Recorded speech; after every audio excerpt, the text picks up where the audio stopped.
श्री गणेशाय नमः। वक्रतुंड महाकाय सूर्यकोटि समप्रभ निर्विघ्नं कुरु मे देवं सर्वकार्येषु सर्वदा।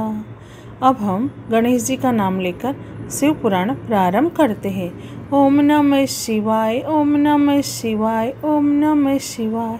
भोले बाबा को, शंकर भगवान को कोटि कोटि प्रणाम।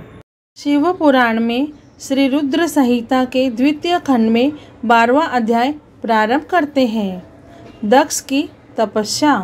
नारद जी ने पूछा, हे ब्रह्मा जी, उत्तम व्रत का पालन करने वाले प्रजापति दक्ष ने तपस्या करके देवी से कौन सा वरदान प्राप्त किया और वे किस प्रकार दक्ष की कन्या के रूप में जन्मी?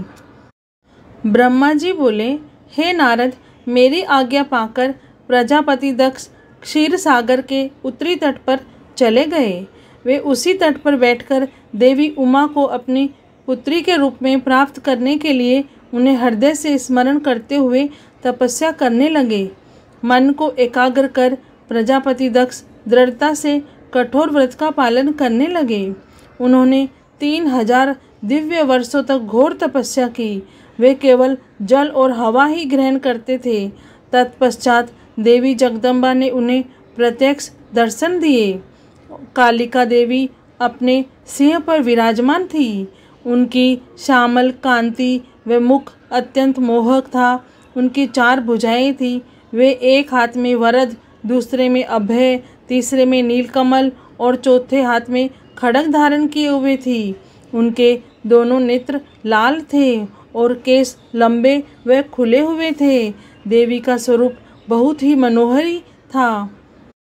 उत्तम आभा से प्रकाशित देवी को दक्ष और उनकी पत्नी ने श्रद्धापूर्वक नमस्कार किया। उन्होंने देवी की श्रद्धा भाव से स्तुति की। दक्ष बोले, हे जगदम्बा भवानी, कालिका चंडी के महेश्वरी, मैं आपको बारंबार नमस्कार करता हूँ। मैं आपका बहुत आभारी हूँ जो आपने मुझे दर्शन दिए हैं। हे देवी, मुझ पर प्रसन्न होइए।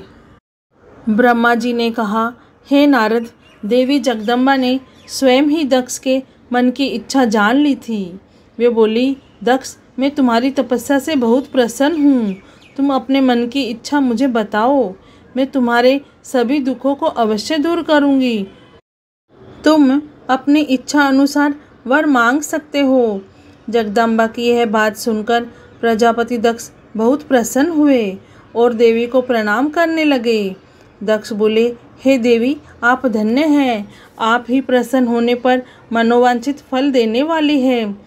हे देवी, यदि आप मुझे वर देना चाहती हैं तो मेरी बात ध्यानपूर्वक सुने और मेरी इच्छा पूर्ण करें।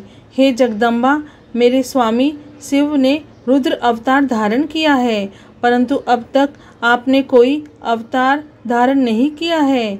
आपके सिवा कौन उनकी पत्नी होने योग्य है? अतः हे देवी, आप मेरी पुत्री के रूप में धरती पर जन्म ले और भगवान शिव को अपने रूप लावण्य से मोहित करें। हे जगदम्बा, आपके अलावा कोई भी शिव जी को मोहित कभी भी नहीं कर सकता। इसलिए आप हर मोहिनी अर्थात भगवान को मोहने वाली बनकर संपूर्ण जगत का हित कीजिए। यही मेरे लिए वरदान है। दक्ष का यह वचन सुनकर जगदम्बिका हंसने लगी और मन में भगवान शिव का स्मरण कर बोली, हे प्रजापति दक्ष, तुम्हारी पूजा आराधना से मैं प्रसन्न हूँ। तुम्हारे वर के अनुसार मैं तुम्हारी पुत्री के रूप में जन्म लूँगी। तत्पश्चात बड़ी होकर मैं कठोर तप द्वारा महादेव जी को प्रसन्न कर उन्हें पति रूप में प्राप्त करूँगी। मैं उनकी दासी हूँ। प्रत्येक जन्म में शिव शंभु ही मेरे स्वामी होते हैं। अतः मैं तुम्हारे घर में जन्म लेकर शिवा का अवतार धारण करूँगी। अब तुम घर जाओ, परंतु एक बात हमेशा याद रखना, जिस दिन तुम्हारे मन में मेरा आदर कम हो जाएगा, उसी दिन मैं अपना शरीर त्याग कर अपने स्वरूप में लीन हो जाऊँगी। यह कहकर देवी जगदम्बिका वहाँ से अंतर्ध्यान हो गई तथा प्रजापति दक्ष सुखी मन से घर लौट गए। शिव पुराण में श्री रुद्र संहिता के द्वितीय खंड का 12वां अध्याय पूर्ण हुआ। ओम नमः शिवाय, ओम नमः शिवाय, ओम नमः शिवाय। हे भोलेनाथ, हे शिव शंभु, हम पर भी कृपा करना, आपकी कृपा दृष्टि सदैव बनाए रखना। जय भोलेनाथ।